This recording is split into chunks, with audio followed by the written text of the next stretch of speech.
Hey everyone, Tony D and Little Joe with a hot take on the kind of mindset you could expect to be running the country if the left wins.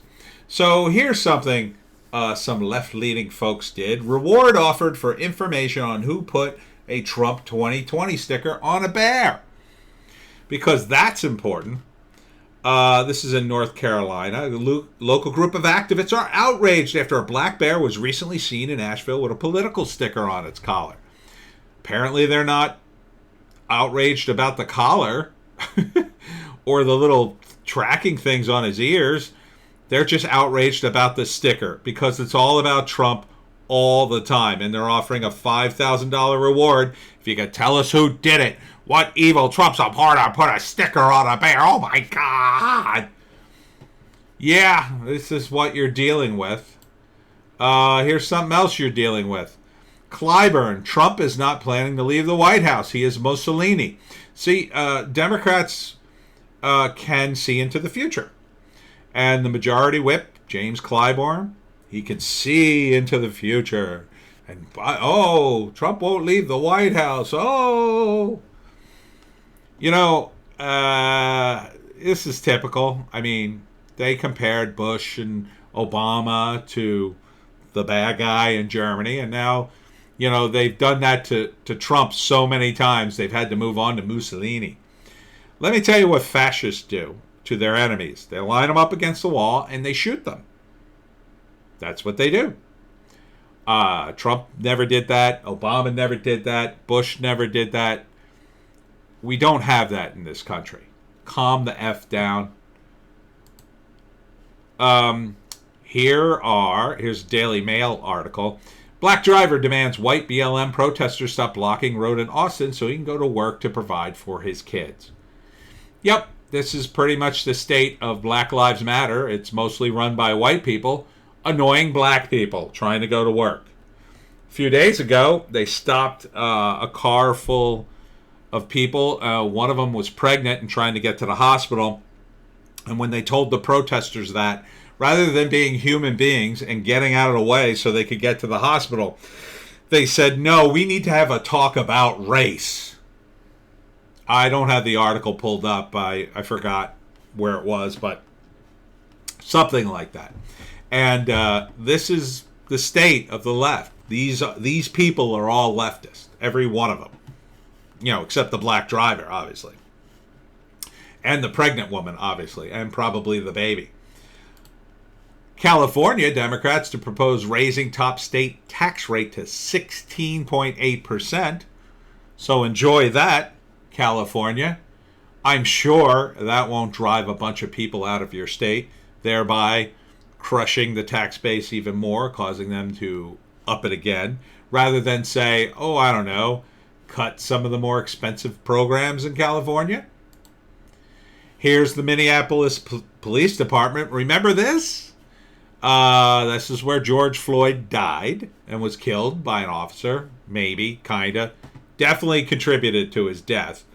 But he may have actually had a heart attack, by the way. But, you know, stepping on his neck didn't help. Anyhow, Tim Pool pulled this up and already went through it. But I gotta get in on this. This is actually from the police department, and they tweeted this.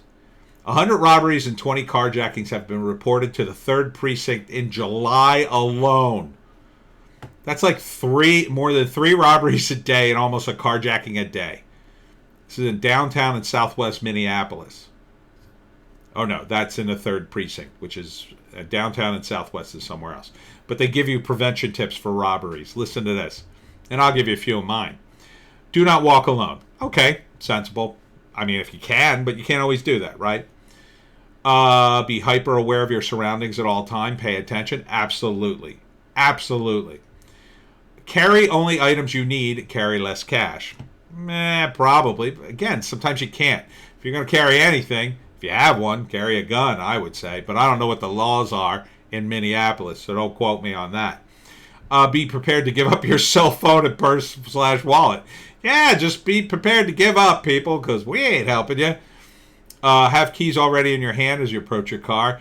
Yeah, be careful on that one because criminals can see that you have keys and are walking towards cars, and then they got another reason to rob you. So hide the, you can get the keys out, but like hide them in your hand. Don't jingle them around. Despite our efforts, robberies may still occur. Yeah, I think so. If you're putting this out, do not argue or fight with the criminal. Do as they say. Your safety is most important. Yeah, your life's not worth a cell phone and whatever cash you have. Here are and be a good witness, which is sensible. Here are my tips. Tip number 1: put most of your cash in your shoe. Leave a couple of bucks and just play poor. Or just give the guy your wallet and walk away. Take any important stuff out that you don't want to have to get again. You want to unless you have to, don't carry anything in your wallet that's worth anything really. Put a bunch of expired cards in there. Just give him a decoy, and hopefully he'll just leave you alone. Now, one of the things you can do, it's not always the best. You kind of got to read the situation. But I saw this on a TV show a long time ago.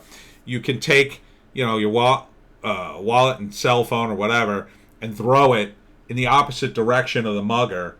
So he has to make a choice whether, to go to still bother with you or go after what he wants, right? So if you throw your wallet, like, here you go, oh God, and then, you can pretend like you're nervous or whatever, and then the moment he turns, you just run.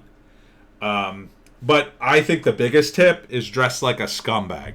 See, if you look like a scumbag that has no money, and you just look all disheveled, they'll never rob you to begin with. They'll peg you as somebody not worth robbing. So, but that's, this is what you have to look forward to from your police if Democrats get in and defund it all.